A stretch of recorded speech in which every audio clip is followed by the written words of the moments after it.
Bismillahirrahmanirrahim. Assalamu alaikum and welcome all viewers on my YouTube channel. उम्मीद करता हूँ आप सब लोग खैरियत से होंगे। आज हम इस वीडियो में एक बहुत ही अमेजिंग टॉपिक पर बात करने वाले हैं।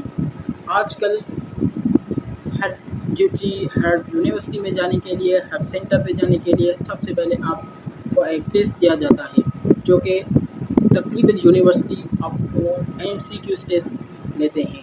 अगर आप नेवी में जाते हैं, आर्मी में जाते हैं, या कोई पुलिस की नौकरी करने के लिए, या बैंक की नौकरी करने के लिए, कोई भी नौकरी करने के लिए तकरीबन हमसे MCQ टेस्ट लिया जाता है। तो आज हम बात करेंगे MCQ के सॉल्व करने के तरीका कि हम किस तरह MCQ सॉल्व करें कि हमारा टाइम भी बचे, हमारे नंबर भी अच्छे आएँ और हम MCQ टेस्ट भी इजीली हल कर दें। तो सबसे पहले हम बात करेंगे वो 7 छोटी छोटी गलतियाँ जो हम अक्सर टेस्ट में स्टूडेंट्स करते हैं, जिनकी वजह से वो टेस्ट में अच्छा नंबर नहीं लेता। सबसे पहली और मेन गलती के क्वेश्चन को अच्छी तरह से नहीं पढ़ना, क्वेश्चन को सही तरीके से ना पढ़ना, अधूरा पढ़ना या जस्ट ही रीडिंग करना। आइए इसको भी एक एग्जांपल के साथ समझते हैं। देखें, अगर आप सॉल्व कर रहे थे एक क्वेश्चन के which of the following is incorrect, which of the following is incorrect. अगर आपने जल्दी में पढ़ा, जल्दी में रीडिंग की और बजाय समझने के आपने पढ़ दिया इनकरेक्ट के बजाय आपने करेक्ट पढ़ा, तो आपने सवाल ही सही नहीं पढ़ा। इसी वजह से आपका 100% कह सकता हूँ, 99% कह सकता हूँ कि आपका जवाब भी गलत हो सकता है।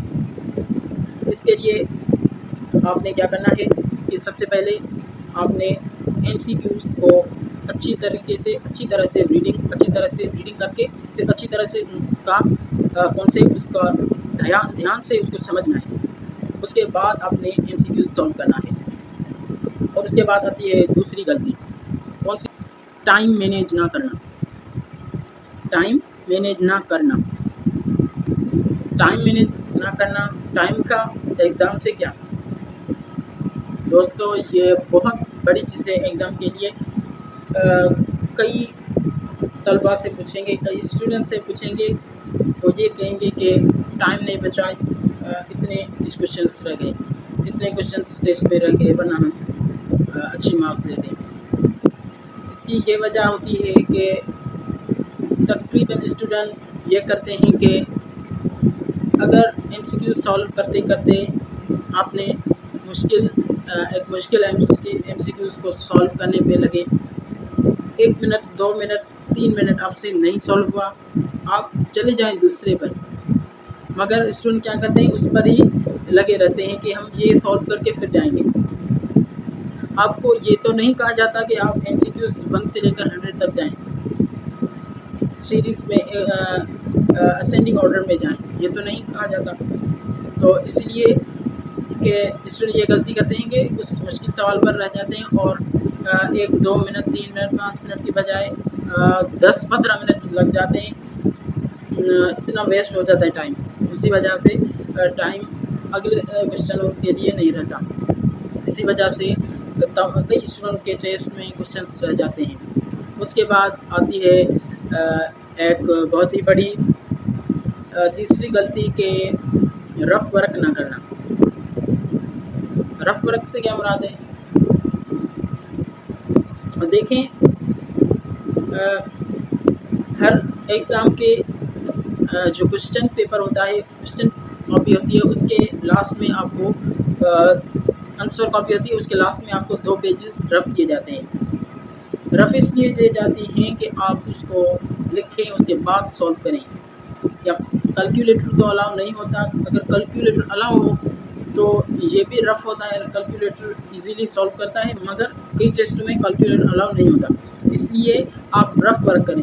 रफ करने से आपके क्वेश्चन इजीली हर एक चीज़ सही तरीके से आप सॉल्व करेंगे, उसके बाद आपका जवाब भी सही आएगा। अगर आप ऐसे ही रफ नहीं करेंगे, आप ऐसे ही अपने धोखे से सॉल्व करेंगे, अपने आप से ही सॉल्व करेंगे तो न्यूमेरिकल बड़ा हो सकता है, इसी वजह से आपका क्वेश्चन में भी गलत हो सकता है। तो इसलिए इसके लिए आप रफ करें, उस पर सॉल्व करना लाजमी है।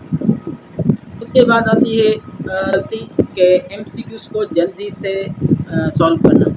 जैसे स्टूडेंट क्या करते हैं कि जैसे ही उनको जवाब 4 आंसर होते हैं, वो एक आंसर को देखते हैं कि ये अच्छा है, वो अच्छा जवाब लगता है कि ये हो, तो उसको सॉल्व करके आगे चल जाते हैं। क्वेश्चन को पढ़ने के बजाय ऐसे ही सॉल्व कर देते हैं, ये बहुत बड़ी गलती होती है। आप चारों या ये करते हैं या फिर ये क्वेश्चन पढ़ा, ए को ए ऑप्शन को देखा, बी को देखा, इनमें कोई जवाब देखा ए या बी, उसमें से एक को सॉल्व किया, सी और डी को देखा तक नहीं।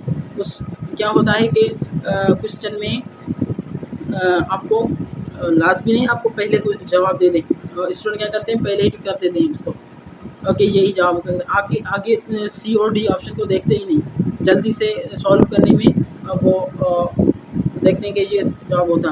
मगर कई स्टूडेंट से पूछा जाता है कि आपका ये एमसीक्यूज़, वो कहता है कि मुझे ये एमसीक्यूज़ आता तो था, लेकिन इसका ये ऑप्शन डी था, मैंने ये कर दिया, कि उसने जल्दी किया। इतनी इसलिए जल्दी नहीं करें और चारों ऑप्शन को कम्प्लीटली देखें और उनमें कंपेरिजन करें, उनमें देखें जवाब अच्छी तरह से ढूंढें, उसके बाद सॉल्व करें। उसके बाद आता है 5वीं बहुत ही बड़ी गलती, रिवीजन ना करना। रिवीजन ना करने का मतलब कि जैसे ही आपने टेस्ट सॉल्व की तो आप उसको दोबारा पढ़ें और देखें कि उसमें कोई एमसीक्यूज़ रह तो नहीं गया, उसको फिर से दोबारा देखें, 1 या 2 मरतबा देखें, उसके बाद एग्जामिनर को दें। स्टूडेंट क्या करते हैं, ये पहले ही एक जैसे ही सॉल्व किया वो पेज दे देते हैं, उसके बाद देखते हैं कि ये तो मैंने सॉल्व नहीं किया, ये तो मैंने सॉल्व नहीं किया, ये बहुत बड़ा पछतावा होता है उसके बाद ये घबराहट की वजह से बिल्कुल पूरा का पूरा पेपर ख़राब हो जाता है। और इसलिए आप थोड़ी देर रेस्ट करें, 1-2 मरतबा आप सांस लें, थोड़े रेस्ट करके फिर एमसीक्यू टेस्ट के ऊपर आ जाएं।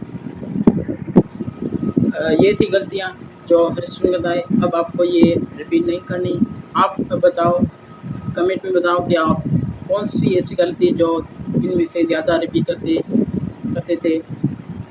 तो अगर ये वीडियो आपको हेल्पफुल लगी हो तो प्लीज़ लाइक करें और ऐसी ही स्टडी टिप्स के लिए मेरे चैनल क्रिएटिव वसीम को सब्सक्राइब करें। मिलते हैं अब अगली वीडियो में, तब तक अल्लाह हाफ़िज़।